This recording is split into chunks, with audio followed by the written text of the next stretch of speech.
आज के इस वीडियो में देखेंगे मौलिक अधिकारों के बारे में, यानी संविधान में कितने मौलिक अधिकारों का वर्णन किया गया है तथा संविधान के द्वारा भारतीय नागरिकों को कितने प्रकार के मौलिक अधिकार प्रदान किए गए हैं। तो वीडियो को शुरू करते हैं। और दिया है यहाँ पे भारतीय संविधान के भाग 3 में यानी अनुच्छेद 12 से 35 में निहित मौलिक अधिकार को संयुक्त राज्य अमेरिका के संविधान से लिया गया, यानी जो मौलिक अधिकार है वे संविधान के भाग 3 में वर्णन किया गया है और अनुच्छेद जो है वह 12 से 35 तक के अनुच्छेद में निहित है मौलिक अधिकार। और ये जो है वे संयुक्त राज्य अमेरिका के संविधान यानी अमेरिका के संविधान से मौलिक अधिकार को ग्रहण किया गया, लिया गया है। आगे बढ़ते तो दिया यह नागरिकों को समानता, स्वतंत्रता, न्याय और सुरक्षा की गारंटी देता है, यानी ये भारतीय नागरिकों को समानता का, स्वतंत्रता का, न्याय का और सुरक्षा की गारंटी देता है। इन्हें यानी मौलिक अधिकार को भारत का मैग्ना कार्टा कहा जाता है, यानी भारत का अधिकार पत्र जो है वह मौलिक अधिकार है। जो मैग्ना कार्टा यह एक फ्रांसीसी शब्द है जो इंग्लैंड में प्रयोग किया गया था। आगे दिया है वर्तमान में 6 मुख्य अधिकार यानी मौलिक अधिकार जो है वह 6 प्रकार की हैं, जिसमें से दिया है समानता, स्वतंत्रता, शोषण के विरुद्ध अधिकार, धार्मिक स्वतंत्रता तथा संस्कृति, शिक्षा और संवैधानिक उपचार। यानी संविधान में कुल 6 प्रकार के मौलिक अधिकारों का वर्णन किया गया है।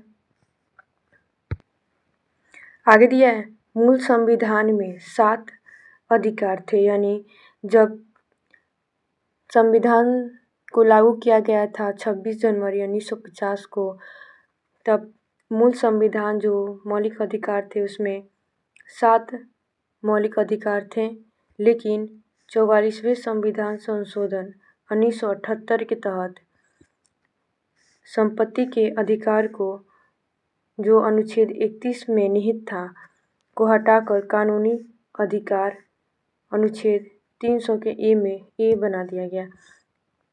यानी जो 7वें मौलिक अधिकार था उसे 44वें संविधान संशोधन 1978 के द्वारा हटाकर जो संपत्ति का अधिकार था उसे हटाकर कानूनी अधिकार कर दिया गया, बना दिया गया था। आगे बढ़ते हैं तो दिया है मौलिक अधिकार के प्रमुख बिंदु, यानी जो 6 प्रकार के मौलिक अधिकार है उसको देखेंगे। तो दिया है यहाँ पे पहला है समानता का अधिकार। समानता का अधिकार जो है वह संविधान के अनुच्छेद 14 से 18 तक वर्णन किया गया है, यानी जो समानता का अधिकार है वह संविधान के अनुच्छेद में जो है अनुच्छेद 14 से 18 के बीच में इसको वर्णन किया गया है। इसमें कानून के समक्ष समानता यानी राज्य सभी व्यक्तियों के लिए एक समान कानून बनाएगा तथा एक समान लागू करेगा उन पर। जो यह कानून के समक्ष या विधि के समक्ष समानता का अधिकार है, इसको ब्रिटेन के संविधान से लिया गया था। आगे दिया यहाँ पे भेदभाव का निषेध। जो भेदभाव का निषेध है वह राज्य के द्वारा धर्म, मूल वंश, जाति, लिंग एवं जन्म स्थान के आधार पर नागरिकों के जो राज्य के नागरिक है उन पर किसी भी प्रकार का भेदभाव नहीं किया जाएगा। आगे दिया अवसर की समानता। अवसर की समानता यानी राज्य के द्वारा सभी व्यक्तियों को समान अवसर दिया जाएगा। आगे दिया उपाधियों का अंत, यानी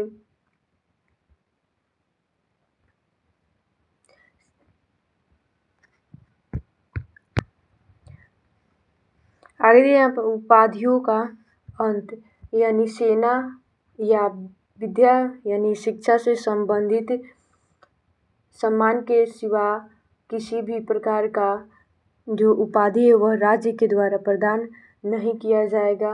भारत का कोई नागरिक किसी अन्य देश से किसी भी प्रकार का उपाधि बिना राष्ट्रपति के आज्ञा से स्वीकार नहीं कर सकता है।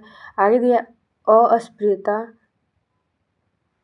अस्पृश्यता यानी अस्पृश्यता जो है वह कि छुआछूत तथा अन्य किसी भी प्रकार का दंडनीय अपराध घोषित नहीं किया जाएगा आदि को सम्मिलित किया गया है समानता का अधिकार में। आगे बढ़ते हैं तो दिया है अपने नोट में, भारत सरकार द्वारा भारत रत्न, पद्म विभूषण, पद्मश्री एवं सेना द्वारा परमवीर चक्र, महावीर चक्र, वीर चक्र आदि पुरस्कार अनुच्छेद 18 के तहत दिए जाते हैं। यानी भारत सरकार द्वारा जो भारत रत्न है, पद्म विभूषण है, पद्म भूषण है, ये सभी जो उपाधि हैं जो वह अनुच्छेद 18 के तहत दिए जाते हैं। आगे बढ़ते हैं तो दिया है 2 नंबर में स्वतंत्रता का अधिकार। स्वतंत्रता का अधिकार है वह संविधान के अनुच्छेद 19 से 22 तक के अनुच्छेद में वर्णन किया गया है। इसमें भाषण, अभिव्यक्ति, शांतिपूर्ण सभा, संघ बनाने एवं निवास और व्यवसाय की स्वतंत्रता आदि को शामिल किया गया है। यानी स्वतंत्रता के अधिकार में बोलने की स्वतंत्रता, आज़ादी दी गई है। शांतिपूर्ण बिना हथियार के एकत्र होने और सभा करने की स्वतंत्रता दी गई है। संघ बनाने यानी किसी भी प्रकार का संगठन, संस्था आदि को बनाना, स्थापित करने का आज़ादी, स्वतंत्रता दी गई है। निवास और व्यवसाय यानी देश के किसी भी क्षेत्र में आवागमन की स्वतंत्रता दी गई है। देश के किसी भी क्षेत्र में निवास करने और बसने की स्वतंत्रता दी गई है और कोई भी व्यापार एवं आजीविका चलाने की भारत के नागरिकों को स्वतंत्रता दी गई है। आगे बढ़ते हैं तो दिया है यहाँ पे नोट में प्रेस की स्वतंत्रता का वर्णन अनुच्छेद 19 के ए में ही है। यानी जो प्रेस की स्वतंत्रता है वह संविधान के अनुच्छेद जो 19 के ए है उसमें वर्णन किया गया है। आगे बढ़ते हैं तो यहाँ पे 3 नंबर में दिया है शोषण के विरुद्ध अधिकार। यानी देखते हैं शोषण के विरुद्ध अधिकार अनुच्छेद 23 व 24 में शामिल किया गया है। जो शोषण के विरुद्ध अधिकार वे संविधान के अनुच्छेद जो है 23 और 24 दोनों में शामिल किया गया, जिसमें मानव तस्करी, बेगार और बाल श्रम पर रोक लगाना आदि को शामिल किया गया है। यानी मानव के दुर्व्यापार और बलात् श्रम का प्रतिषेध यानी विरोध किया गया है इसमें, और साथ ही 14 वर्ष से कम आयु वाले किसी भी बच्चे को कारखानों में यानी खानों में या किसी अन्य जोखिम भरे कामों पर नियुक्त नहीं किया जा सकता है इस अधिकार के तहत। आगे दिया है यहाँ पे 4 नंबर में धार्मिक स्वतंत्रता का अधिकार। यानी जो धार्मिक स्वतंत्रता का अधिकार वे संविधान के अनुच्छेद 25 से 28 तक के अनुच्छेद में सम्मिलित किया गया है, जिसमें धर्म को मानने यानी कोई भी राज्य का कोई भी व्यक्ति किसी भी धर्म को स्वतंत्रता पूर्वक अपना सकता है, मान सकता है, आचरण कर सकता है और प्रचार करने की स्वतंत्रता। यानी वह अपने धर्म की प्रचार प्रसार बिना किसी रोक टोक के, बिना किसी भेदभाव के कर सकता है। साथ ही राज्य विधि से पूर्णतः पोषित किसी शिक्षा संस्थान में कोई धार्मिक शिक्षा नहीं दी जाएगी। यानी इस अधिकार के तहत यह बताया गया है कि किसी भी शिक्षण संस्थानों में किसी भी प्रकार के धार्मिक शिक्षा का प्रचार प्रसार नहीं किया जाएगा। आगे बढ़ते हैं तो दिया है 5 नंबर में संस्कृति एवं शिक्षा संबंधी अधिकार, यानी जो संस्कृति एवं शिक्षा संबंधी अधिकार है वे संविधान के अनुच्छेद जो है वह 29-32 तक के अनुच्छेदों में वर्णन किया गया है, जिसमें अल्पसंख्यक वर्गों के हितों का संरक्षण, यानी जो अल्पसंख्यक है उनके हितों का संरक्षण किया जाएगा। शिक्षा संस्थाओं की स्थापना की जाएगी, यानी किसी प्रकार के जो शिक्षा संस्था है उसकी स्थापना करना एवं प्रशासन करने का अल्पसंख्यक वर्गों का अधिकार शामिल किया गया, यानी जो प्रशासन में अल्पसंख्यकों का अधिकार है उसे शामिल किया गया है। यानी कोई भी अल्पसंख्यक व्यक्ति अपने पसंद का शैक्षणिक संस्थान चला सकता है और सरकार उसे अनुदान देने में किसी भी तरह का भेदभाव नहीं करेगी,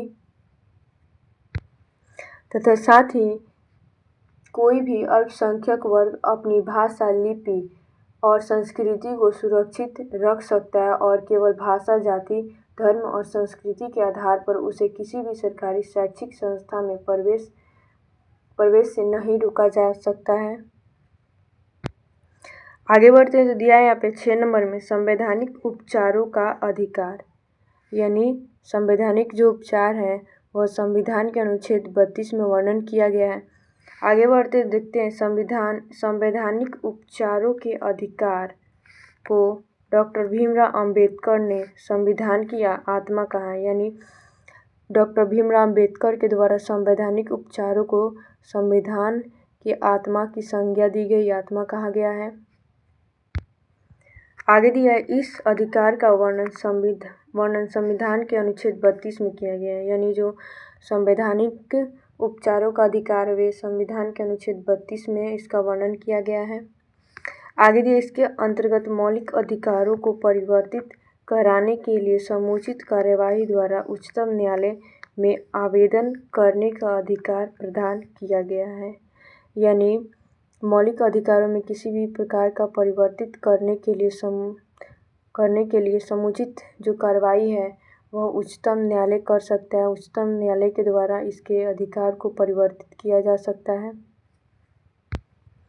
आगे बढ़ते हैं तो दिया है इस संदर्भ में सर्वोच्च न्यायालय को 5 तरह के समादेश, यानी रीट जो है वह निकालने की शक्ति प्रदान की गई है, जिसमें से दिया है पहला बंदी प्रत्यक्षीकरण, यानी बंदी प्रत्यक्षीकरण एक ऐसा शक्ति है, रीट है,